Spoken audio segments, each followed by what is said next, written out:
Gracias, señor presidente. Le deseamos suerte y acierto, todo el que sea posible en las circunstancias de este Parlamento. Señor ministro, creo que es un buen momento para que le felicitemos por el éxito conseguido en sus objetivos políticos. Por supuesto, no me he vuelto loco, me refiero a los objetivos ocultos, aquellos que usted nunca ha explicado a la ciudadanía, pero que forman parte de la agenda oculta que han ido día a día imponiendo a este país. Fíjese usted bien, toda su intervención ha estado dedicada sobre la base de una serie de estadísticas, a hacer un balance donde ha puesto mucho énfasis en la importancia de las reformas y en la importancia de la flexibilidad, de la desregulación como factor determinante de lo que usted llama la salida de la crisis. Pero se ha olvidado una cosa muy importante.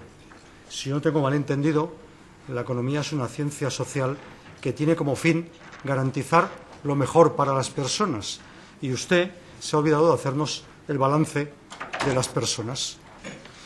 Y es el que voy a intentar hacerle yo, porque si se fija, lo que han hecho ustedes durante estos años, en estas reformas ocultas y ocultadas, ha sido una mala interpretación del win-win. Aquello, ganan unos, ganan otros. No, no, en su caso es, ganan unos en eso y ganan los mismos en lo otro. Ustedes le han dicho al país que la reforma financiera era imprescindible, más allá de que le dijeran que no nos iba a costar nada, cosa que era evidente que era materialmente imposible. Se están dedicando una cantidad de recursos públicos espectaculares, de los cuales una parte no se van a poder recuperar, supuestamente para mejorar las condiciones de la gente. Y a cambio, les ofrecen, supongo, a la gente una serie de reformas que son precarizar el empleo, reducir las prestaciones de desempleo, dificultar el acceso a la vivienda. Con lo cual creo que lo más importante es que la próxima vez que usted comparezca en esta Cámara, comparezca haciéndonos un balance de ganadores y perdedores de sus políticas. Porque, en definitiva, en eso consiste el ejercicio de la política. No es verdad que eso sea neutro. En ese sentido, voy a intentar hacer nuestra particular interpretación de lo que está sucediendo en estos momentos. Reconozco que es subjetiva, pero son basadas en datos. Su principal objetivo, ocultado, es que la reestructuración de la economía española pasaba fundamentalmente por la bajada drástica de salarios, lo que ustedes llamaron depreciación interior, que, por cierto, no era una moderación de todas las rentas, sino solo de los salarios. Consecuencia, los salarios han caído en picado durante su mandato, mientras, un dato de los muchos que podíamos aportarle, los salarios de los directivos de las empresas del IBEX 35 en el mismo periodo han subido un 15,2 y los beneficios del IBEX 35 han crecido durante ese periodo el 35,7. Son datos recientes publicados por un informe de Comisiones Obreras. Win-win, no. Ganadores y perdedores. Si en 2011, antes de entrar ustedes en el Gobierno, los salarios representaban el 48,5% de la renta nacional, hoy suponen el 45% de esta renta nacional. Pero su política de ajuste de los salarios no era coyuntural, que podía haber tenido alguna explicación, que no justificación. Ustedes han ido a provocar un cambio estructural en la distribución de las rentas. Han aprovechado la crisis como coartada para imponer una reforma laboral que, deteriorando el empleo y inutilizando la negociación colectiva como factor de negociación de las condiciones de trabajo, provoca unos cambios estructurales en las negociaciones de condiciones de trabajo que, si no lo evitamos, va a provocar que ese ajuste se mantenga de manera estructural. Y ese es el drama fundamental de sus políticas. Eso, además, ustedes dijeron que lo hacían por el objetivo declarado, el buen fin del samaritano, crear empleo. Pero la realidad es que no sucede así. Al menos los datos no lo confirman. Es evidente una cosa, es cierto. En este trimestre los datos de la EPA confirman un buen dato, y es que el desempleo ha dejado de crecer. 424.000 desempleados menos que hace un año. Pero, ojo, que su balance continúa en números rojos y muy elevados, 778.000 desempleados más. Pero ese no es el dato solo, es que, por favor, analicemos el detalle concreto de qué tipo de empleo se está creando en estos momentos. Crece el número de inscritos a la Seguridad Social. Por cierto, inscritos no es igual que trabajadores en activo en estos momentos, trabajando. Hace poco el Gobierno, a una respuesta del señor Baranchuelo, lo ha dejado claro desde esa perspectiva. No crecen las horas de trabajo, no crecen. Se lo han puesto de manifiesto también las organizaciones sindicales. Ustedes lo que han hecho no es crear empleo, sino aprovecharse de la caída de la población activa y provocar un reparto insolidario del empleo inexistente, del empleo existente en estos momentos. En 2 años la población activa ha bajado 513.000 personas. Y si analiza uno la EPA del segundo trimestre, verá que han crecido 128.000 empleos en relación a un año. Sí, sí, pero se han trabajado 4 millones menos de horas trabajadas. ¿Cómo puede ser eso? Muy sencillo, porque ese es el gran descubrimiento de su política económica y laboral. No voy a crear empleo, pero lo voy a distribuir insolidariamente. ¿Cómo? A través de una reforma laboral y de 3 reformas más en el contrato a tiempo parcial. No lo decimos nosotros. Los datos de contabilidad nacional del primer trimestre demostraban que había 4 millones de empleo equivalentes a tiempo completo menos que los empleos de la EPA. Es decir, cuando homogenizas las condiciones de trabajo, tú te das cuenta que no se crea más empleo. Continúa habiendo dificultades, sino sencillamente se distribuye entre más personas por la vía del contrato a tiempo parcial. Ustedes van a conseguir pronto que el empleo indefinido a tiempo completo sea una rémora del pasado. Han conseguido que esté por debajo del 50%. Eso no cae del cielo, no es una maldición bíblica. Eso tiene que ver con las políticas laborales y económicas que ustedes han puesto de manifiesto. Por cierto, quiero recordar que la reforma laboral aprobada por PP y CiU ha destruido 1,5 millones de empleo a tiempo completo. 1,5 millones, Y se ha creado, el que se ha creado es mayoritariamente empleo a tiempo parcial. 250.000 contratos más a tiempo parcial. No es que el que está parado pase a tener un contrato a tiempo parcial, sino que se distribuye empleo fijo y a tiempo completo para pasar a ser sustituido por empleo temporal a tiempo parcial. Han conseguido ustedes el 18% de empleo a tiempo parcial. Dicen que en eso somos europeos. Ustedes se olvidan que el modelo de contrato a tiempo parcial de Europa y el nuestro no tienen nada que ver. No es lo mismo, entre otras cosas porque no garantiza los ingresos básicos de una familia. De ahí la explicación de que trabajando uno tenga ingresos por debajo del umbral de la pobreza, que es otra de las realidades que se está produciendo. Pero además es que están ustedes, con estas políticas, incentivando el uso escandalosamente fraudulento de las horas extras. Las horas extras en este país, en estos momentos, son 11,5 millones de horas extras a la semana.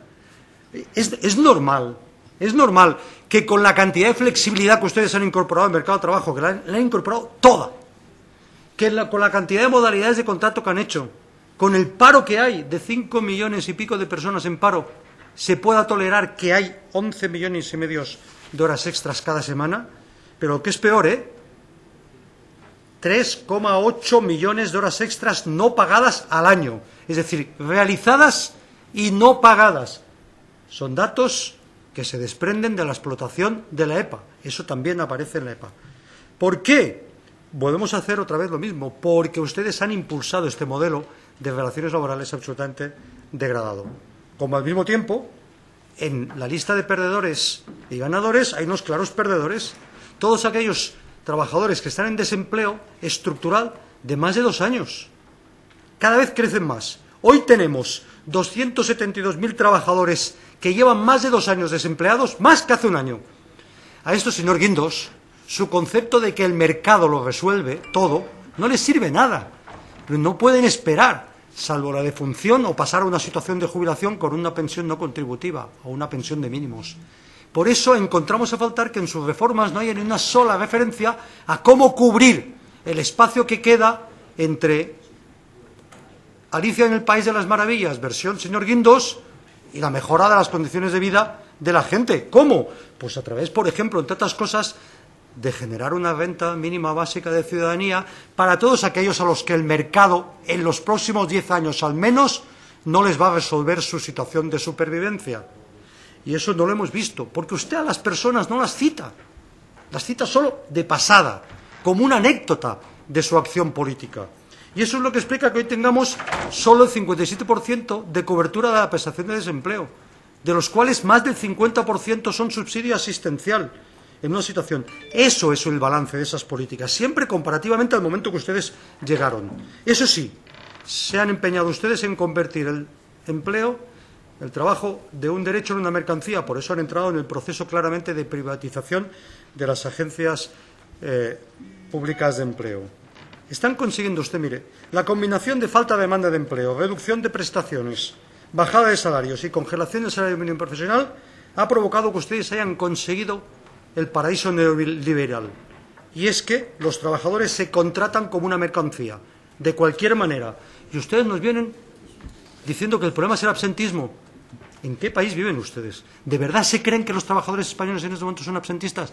Si están trabajando en unas condiciones dramáticas, en cualquier condición, antes de perder el empleo. Son capaces de perder la familia antes de perder el empleo, los que lo tienen. A veces, de verdad, creo, como creo en que nadie hace eso deliberadamente, porque no creo en la maldad humana, creo que el problema es que viven ustedes en otro mundo, distinto al que vive la gente, porque eso se ve andando por la calle. Ese es el sentido que le volvemos a plantear un análisis de los datos en función de las personas. Personas en el mercado hipotecario. Otro de sus grandes éxitos, conseguir salvar al mercado hipotecario y a los intereses del mercado hipotecario de la presión social, de las exigencias de los que creen que el derecho a la vivienda pasa por delante del mercado hipotecario. Los datos son espeluznantes desde ese punto de vista. Usted se va a la gloria del éxito de lo que ha conseguido. Mire, yo le pido, por favor, que la próxima vez que nos venga usted a pasar cuentas de las actuaciones del Código de Buenas Prácticas y del Fondo Social de Vivienda, nos vea con el vídeo de aquella rueda de prensa que usted y la señora vicepresidenta nos dieron. Por favor, venga a decirnos lo que nos prometieron y luego nos pasa lo que está pasando. Y entonces será creíble las cosas. Porque ustedes dedican más esfuerzos a publicitar medidas que no existen que después a ponerlas en marcha. Pero es que continúa creciendo los procesos de ejecución hipotecaria de una manera brutal. Y eso usted sabe que está deteriorando los niveles de morosidad del sistema financiero. Y sin eso, difícilmente el sistema financiero se va a poder recuperar. Porque es como agua en el cesto. Se va metiendo agua y el cesto la va perdiendo desde el punto de vista. Y otra cosa, en materia hipotecaria han ido ustedes a remolque, tarde, mal y, si me permite, con una cierta prepotencia. Porque 2 sentencias del Tribunal de Luxemburgo son muchas para tan poco tiempo. Pero esta segunda, lo que le ha pasado se lo advertimos a algunos grupos en el debate. Oiga, no nos hace caso. Los derechos de los ciudadanos de este país habrá que ir a reivindicarlos y a tutelarlos a las instituciones europeas. Si es así, nos avisan ustedes y empezamos a trabajar. Lo del Código de Buenas Prácticas creo que es bastante evidente. Fondo Social de Viviendas. ¿Se acuerda usted las que prometió? ¿Se acuerda usted que dijo que 6.000 y que se las iban a quitar de las manos? 927, de las cuales solo entregadas 465. Oiga, ¿es posible, con una situación en la que el Sareb se ha quedado con un volumen brutal de viviendas que no sabe qué hacer con ellas? Por cierto, espero que nos explique si es verdad o no esa nueva estrategia del Sareb de externalizar a terceros la gestión de sus activos, porque al final vamos a ver quién gestiona lo del Sareb, ¿no? Porque claro, si se crea el Sareb, Sociedad de Gestión de Activos, para luego encargárselo a terceros, al final mucha gente va a hacer negocio y de aquí 15 años el balance va a ser que los paganos van a ser los ciudadanos de este país. Pero como ninguno de ustedes y nosotros vamos a estar, nadie va a poder dar explicaciones. La herencia. Alguien dirá, la herencia. Pero la herencia que se habrán tragado los ciudadanos de este país. Desde ese punto de vista, pensamos que otra de sus grandes victorias es la reestructuración bancaria. Mucha gente soñaba con lo que ha pasado, empezado por el inefable señor Mafo. Las cajas molestaban a la competencia de los bancos y al final lo han conseguido, no sin la colaboración de algunos de sus gestores. Pero el resultado es desaparición de las cajas, bancarización, concentración oligopolista como no hay en muchos países europeos y riesgo de exclusión financiera. Este es, además, el embrión de la próxima crisis financiera. Lo digo aquí y me gustaría equivocarme. Sin duda, insisto, ese es un éxito compartido. Permítanme que les haga una reflexión. No es cierto esa afirmación que se está haciendo y que algunos compran de que el problema de las entidades de cajas de ahorros es por la presencia de políticos en sus órganos de gobierno. ¿No aguanta con la comparación? Yo sé en Cataluña que situaciones con Penedès y Caixa Laietana, que no tienen ni un solo representante público en sus órganos de gobierno, son de los más escandalosas. Y sé también que entidades como las cajas vascas que tenían representantes políticos en sus órganos de administración, han sido solventes. El problema es otro. El problema es que se dejó a los gestores y a los presidentes apropiarse y patrimonializarse de esas entidades sin control ni interno ni externo, y que hubo negligencia de los reguladores y supervisores. Pero a ustedes ya les interesa hablar de lo mal del sistema público, porque así, por ejemplo, ahora se ahorran que junto a las dos opciones que usted ha hecho, por ejemplo, para CaixaBank, excluir la tercera. Oiga, en las condiciones que ustedes le han dado eso al Banco Bilbao Vizcaya, limpiando de polvo y paja, le han dejado un mirlo blanco en las manos. ¿De verdad usted cree que en esas condiciones el sector público no podía gestionar eso? Pues no me lo creo, sinceramente. Y eso podía haber ayudado a establecer más competencia y evitar los procesos de oligopolización que hay desde ese punto de vista. Voy terminando. Señor presidente, termino. No, ni usted ni yo vamos a pasar un mal momento en nuestro debut. Es aquello, no nos hagamos daño. Termino desde ese punto de vista. Vamos a ver, sus políticas tienen consecuencias graves. El debate no es estadístico, es social y político, insisto. Hay perdedores. Los perdedores son trabajadores y los excluidos.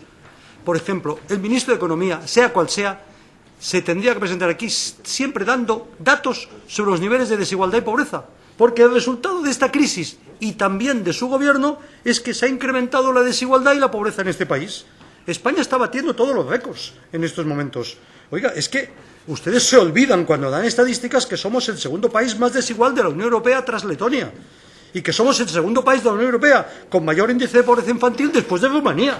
Eso es muy fuerte, ¿eh? Son estadísticas oficiales. En materia de degradación del empleo, hay otra consecuencia que le quiero advertir, señor ministro. Incentivando y cebando nuestro tejido productivo de empleo precario, no se produce el cambio de modelo productivo, porque ustedes facilitan que haya gente que pueda hacer negocio con poca inversión y poco riesgo gracias a ese empleo precario. Y yo celebro que ustedes decidan poner énfasis en la importancia de la inversión del sector privado en innovación tecnológica, pero eso va a ser regar el desierto, porque ¿qué tejido económico se va a beneficiar de eso? Si resulta que es el tejido económico que se está incentivando, es un tejido económico cada vez con mayor precariedad, porque se está cebando el mercado laboral de ese sentido. Lo mismo puedo decirle en relación a las consecuencias que tiene eso en relación al derecho a la vivienda. Hoy hay más dificultades de acceder a la vivienda que cuando ustedes entraron en el gobierno. Y termino. El riesgo de la oligopolización bancaria y la exclusión financiera. Usted sabe perfectamente, porque son estadísticas de la Asociación Europea de Banca Pública, que en España hay 32 países europeos que tienen alguna forma de banca pública. España va a ser prácticamente uno de los países que ha excluido esa posibilidad. Eso tiene sus consecuencias. 3 entidades, Santander, BBVA y CaixaBank, acumulan más del 50% de crédito de clientes. 5 entidades acumulan más del 80% del negocio. Eso va a suponer, en el futuro lo está suponiendo ya, exclusión financiera por razones sociales, territoriales y tecnológicas. Y va a suponer, sin duda, una situación de indefensión de los usuarios. En ese sentido, solo termino pidiéndole una cosa. Hacer más reformas no significa mejorar. Sobre todo cuando hay temas que se tocan 3 veces en un año. De verdad, ¿cree usted que esa reforma que nos ha anunciado en relación a la ley concursal no nos la podía haber presentado con el Real Decreto Ley 4/2014? ¿Es normal que se esté permanentemente apedazando las leyes creando inseguridad jurídica? Por cierto, en relación a los olvidos en las reformas, ¿qué va a pasar de las reformas necesarias para garantizar los derechos de los afectados de la cláusula suelo, de los afectados por el IRPH? Nada de eso. Y en ese sentido, nos gustaría de su gobierno que nos dice, y eso es lo último, que antes de terminar esta legislatura presentan ustedes un proyecto de ley para crear una renta mínima garantizada de ciudadanía que permita cubrir las situaciones de necesidad de todos aquellos que su mercado perfecto no es capaz de resolvérselo. Eso es actuar en beneficio de la gente. Lo demás es no tener a la gente en cuenta en el momento de hacer políticas. Gracias.